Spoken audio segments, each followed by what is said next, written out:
sinabi nila doon sa statement na pinangakuan ako ng pera, babayaran ako. At sinabi pa doon na hindi kasi wala akong alam doon sa delivery doon sa bahay ni Ortiz.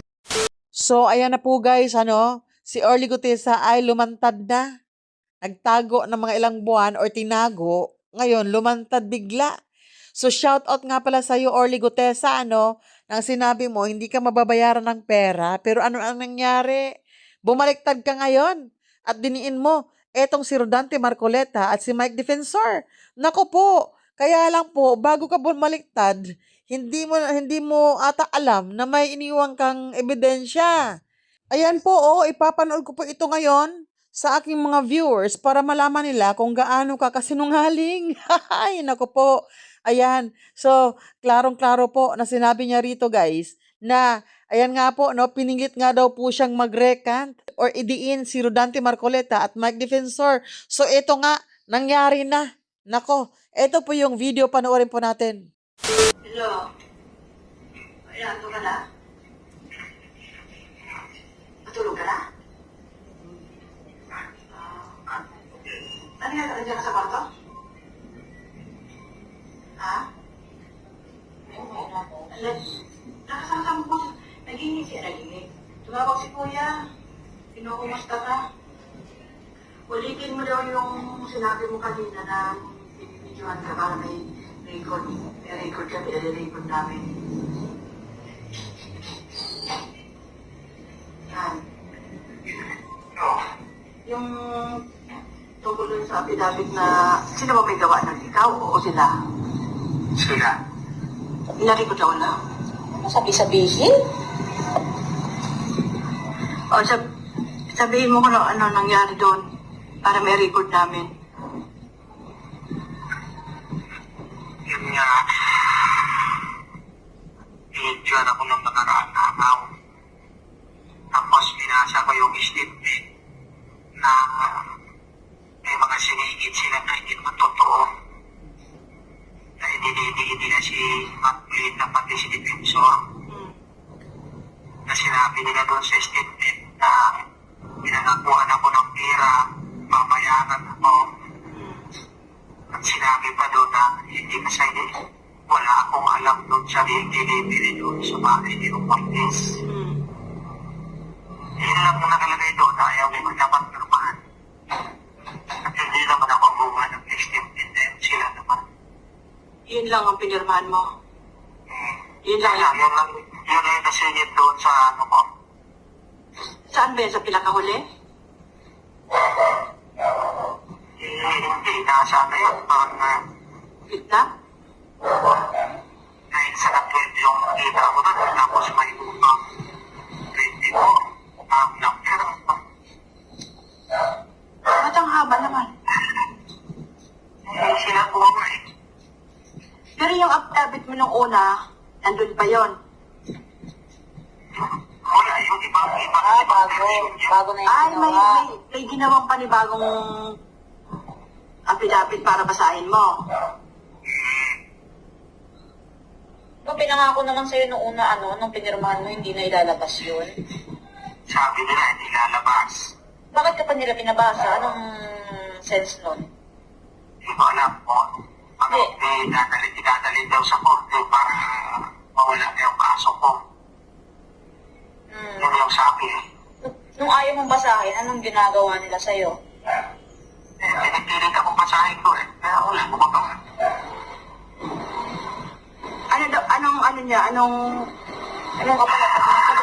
Anong kapalit ng pag hindi mo binasa? Para daw mananimik na kayo, wala na magbubulo dyan sa inyo. Wala naman ang gugulo sa amin, Kaya nga, Sa totoo lang, Han, wala nang gugulo sa amin. Sila lang ang nanggugulo sa amin. Sila ang gumagawa ng paraan para manggulo. Sila nananakot sa amin eh. kaya sabi ko sa'yo ng nakaraan, gusto ko naman gulong-gulo na yung utak ko eh. Hindi na ako makatulog. Mag-ano ka muna, bago ka matulog, meron ka muna maligang na tubig.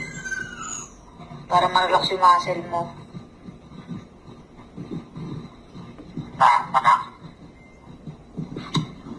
Pag sinabihan ka na palabasin ka dyan, mag-text ka sa akin ha. Ano mo agad sa akin, i-text mo agad sa akin. Kung sa kanila, pabantayan mo lang sila doon kung may hearing ng order, pabantayan mo na lang sila sa sili. Babantay talaga sila doon. May isa sa loob, may isa sa labas. Tatlo yan, tatlo daw.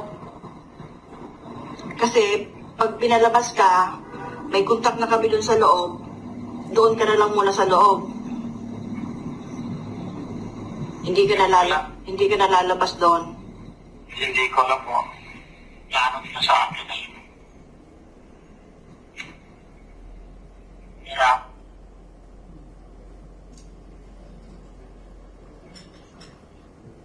Telepon.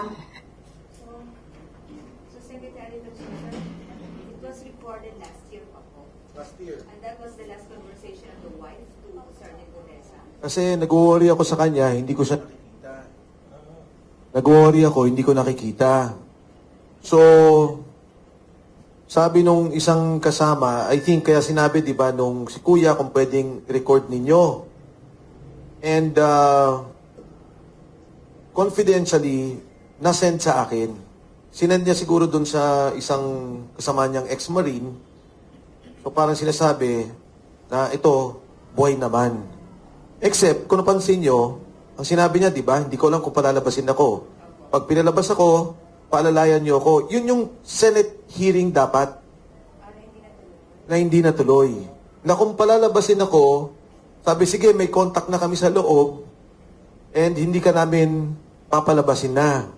The plan then was, pag pinalabas siya, hihilahin namin siya sa office ni Senator Marcoleta. Isisecure na muna namin siya. That was the plan then. Pero yun nga nangyari, hindi lumabas. Hindi siya napalabas. So, diba yung sinabi doon, number 1, inibang affidavit at ang sinasabi na bayaran ka ni Marcoleta at ni Defensor. And that number 2, wala kang delivery sa bahay ni Martin Romualdez. Kaya, ito yung panawagan ko ngayon. For the longest time, nanahimik ako, tinitiis ko yan, kung ano yung ginawa nila kay Gutesa. Pero ngayon naman, ginamit na ninyo sa kaso.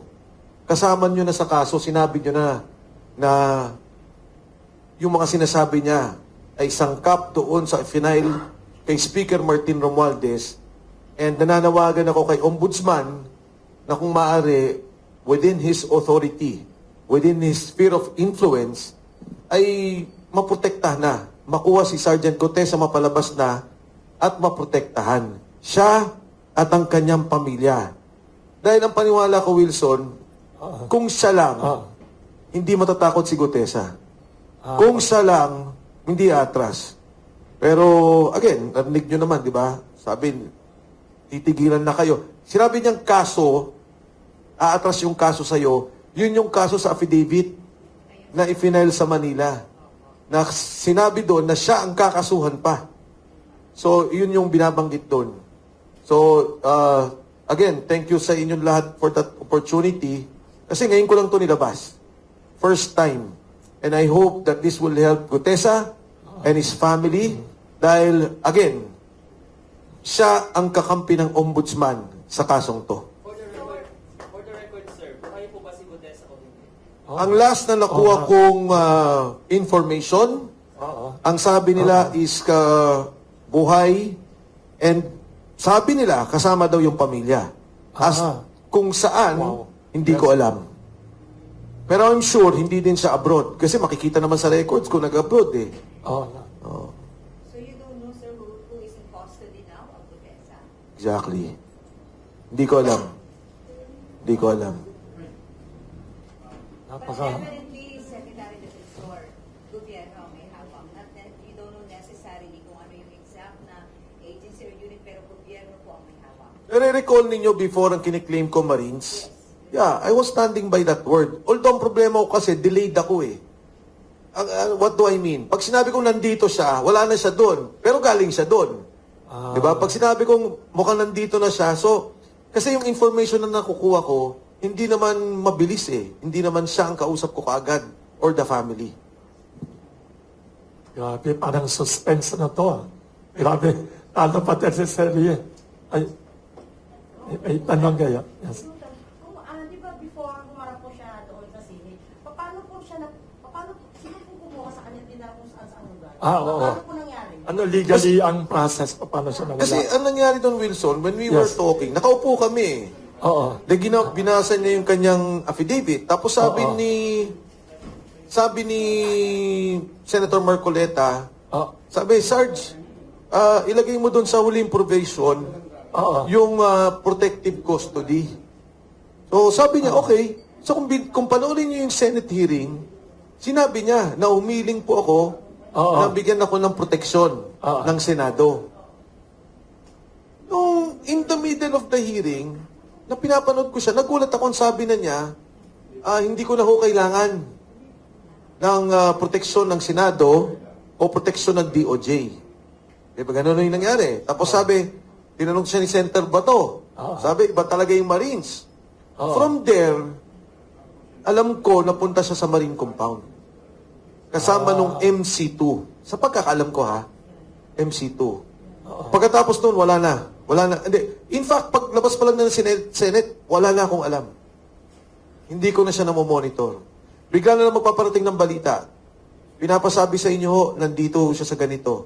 O pinapasabi, nag-save siya dito. Mga ganun na lang. So hindi wala pong information kung sino kumuha sa kanya, saan siya dinala, paano siya Okay, So, ang ay, kwento, Nicole. mukhang ang kwento is, nung una, totoong proteksyon. Protect by his former na mga kasama at saka yung unit niya. Okay. And then later on, naging detain na. Na-detain na siya. Pero madaming transfer ha. Hindi lang to isa o dalawa. Pero last update nyo, kung wala kang alam kung One. saan siya exactly. Buwan na. Last update ko, buwan na. Wala ka namang communication sa pamilya. Wala. Again, Kung ano yung whereabouts niya. Family po.